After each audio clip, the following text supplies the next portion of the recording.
What is going on, everybody? JP Nation and viewers, listen. So today, as you can see by the title, clearly if you're watching this video, you're either a supporter or you have some kind of interest in the military. So today I am going to be speaking about my MEPS experience, my enlistment process, through my MEPS experience, through swearing into the DEP program. I am currently enlisted in the delayed entry program, waiting for my ship date. Today is October 21st, and this past week, maybe last week on the, I want to say the 16th, I submitted the list of ship dates that I would be okay with. So I'm just waiting for my recruiter to get back to me on that. So without further ado, this is the video. So my experience was kind of an interesting experience, and what I mean by interesting, there was a lot of ups and downs, there were a lot of uncertainties, and throughout my process there was a lot of waiting. So when I first inquired about joining the Air Force, I was 210 pounds. Yes, I was heavy. My max weight was 180. I had to be 180 or under to join the Air Force, so clearly I was underweight. However, the recruiter since day one was very, very helpful, very informative. He communicated very well, and he was very responsive. So I walked into the office, and I remember getting a packet. Took that packet home, filled it out. But while I was at the office, they took down like my social, they took down my ID information, ran a credit check, they ran I guess a background check or something like that, and then he ended up getting back to me that same week, probably like 2-3 days later. He was like, hey, so your credit check got approved. He was like, your background's clear. I had already submitted the paperwork at that time, and he was just processing everything. So I had to put a list of my addresses. I believe it was like for the past 10 years. So I had to dig into my history, and I'm from the East Coast. I'm from New York, so part of that history poured over into the East Coast. So I had to look up addresses, and it was the whole shebang. Was, you know what I'm saying? It was pretty intense. Nonetheless, figured out everything. Everything got processed. Everything was approved. The only thing was the wait. So I started this process in about, I want to say, June, July. And around that time I was transitioning from, being a carnivore, eating regular food, to veganism. So June, July, August, September, I want to say 3 months. In 3 months I lost 37 pounds. I am currently 174 on a good day. So about 37-ish pounds, 30-ish pounds. You do the math.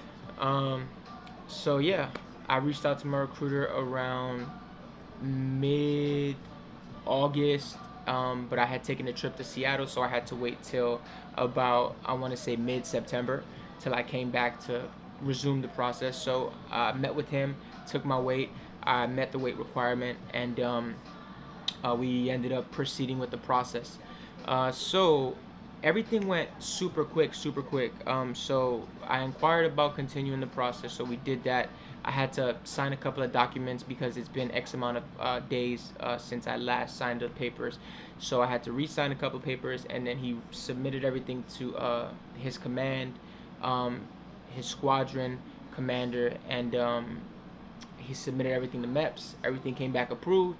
So we scheduled my physical on the 5th and the 6th. So it was supposed to be the ASVAB and the physical. So I went on the 5th of October to go take my ASVAB test, and then that same night I stood at the hotel that the Air Force put me in, and then the next day I would be expected to do my physical. So the ASVAB experience in itself was a very interesting process, and the reason I say interesting process was because I sat down to take my test. Well, first off, I went to the MEPS, and I went to the Air Force Liaison's office and got my paperwork and everything, went up to take the test. There's a line.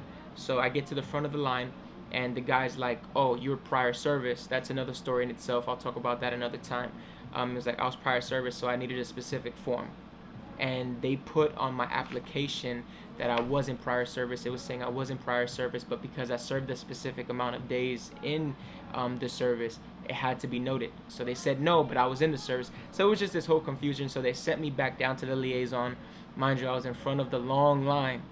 And then I went to the liaison's office. I was like, hey, excuse me, sir. They're saying that I need this, this, and this. So he gave me whatever I needed. I went back up.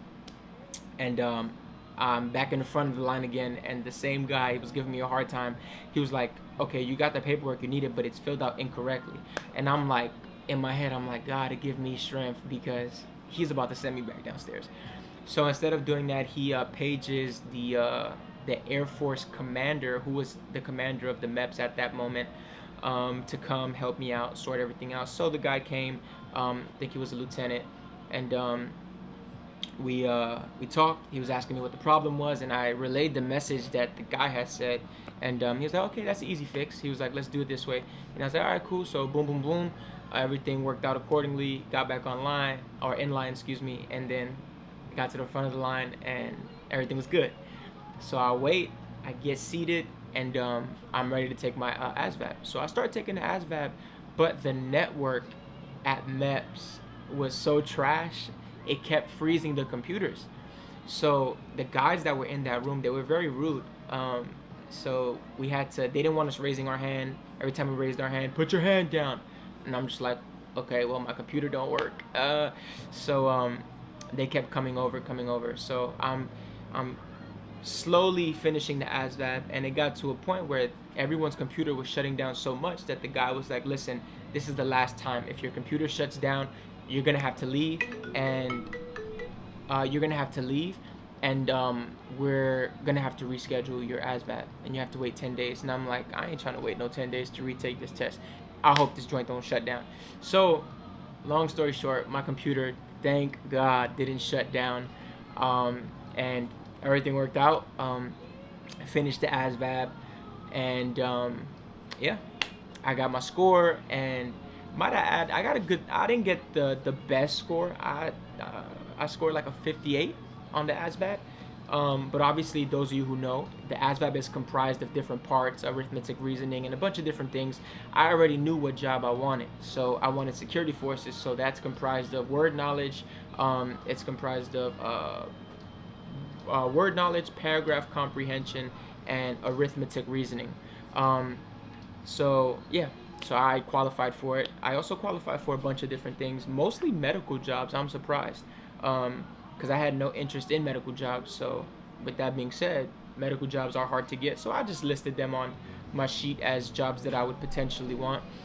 So long story short, finished the ASVAB, went down to the liaison's office, and he wrote my scores, and he wrote the sections of my scores on a piece of post-it, on a post-it note, excuse me. And yeah, I was good to go. So they scheduled a shuttle to the hotel. Got to the hotel.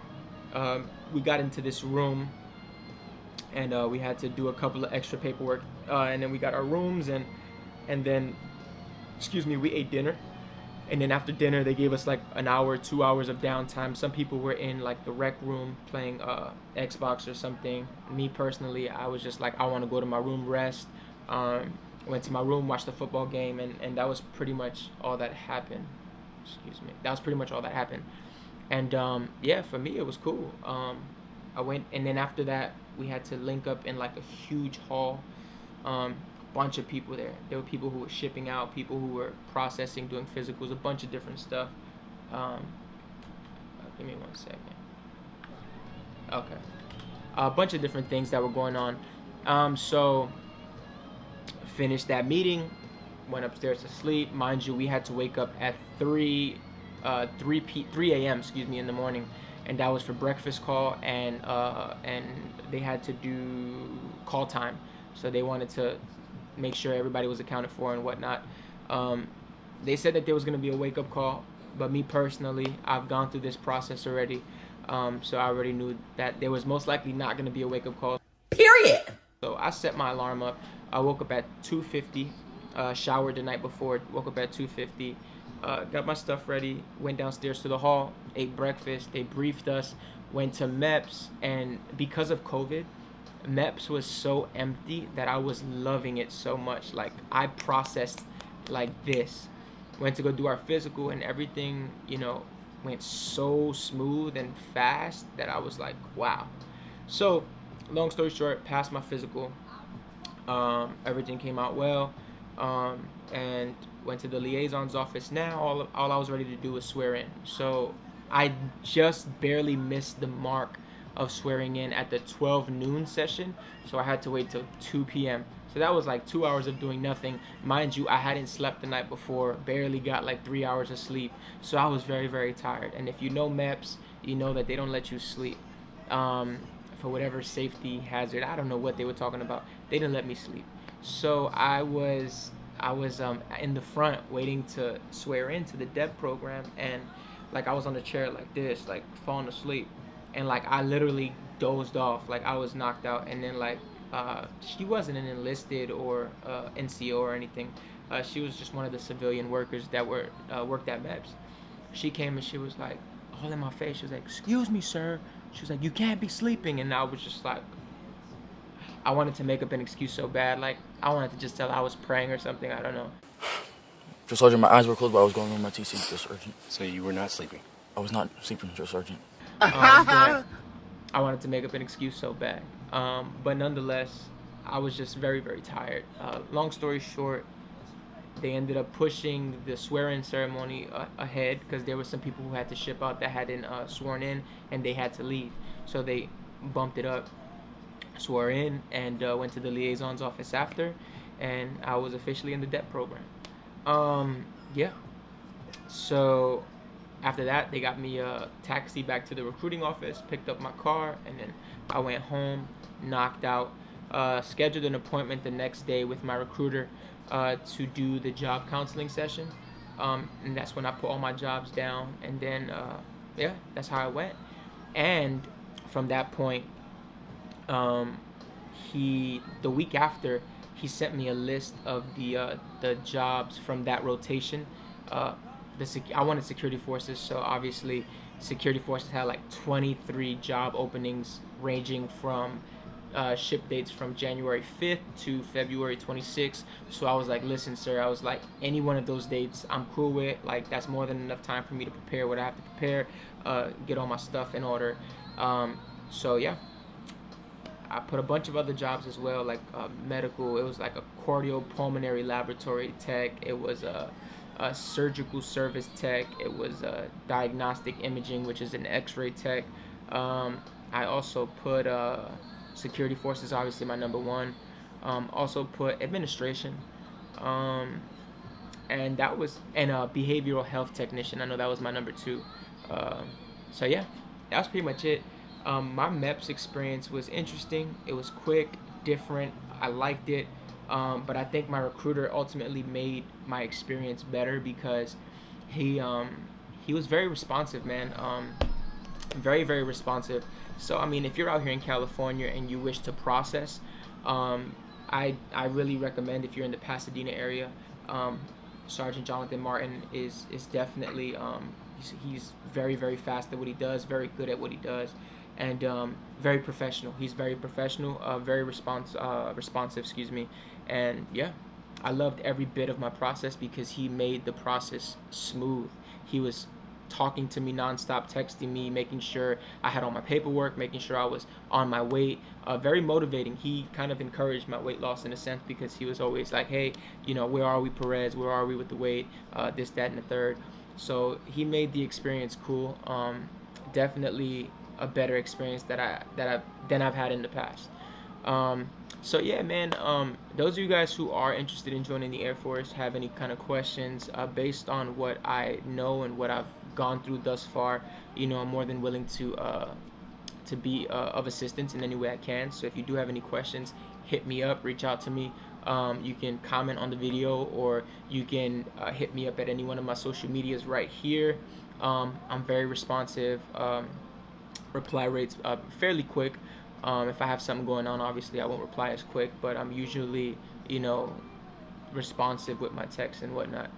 So yeah, that concludes the video. I'm excited to find out when I ship out, so I will be keeping you guys posted. I hope to take you guys with me throughout this Air Force journey and life journey in itself. I do a lot of things, jack of all trades, man.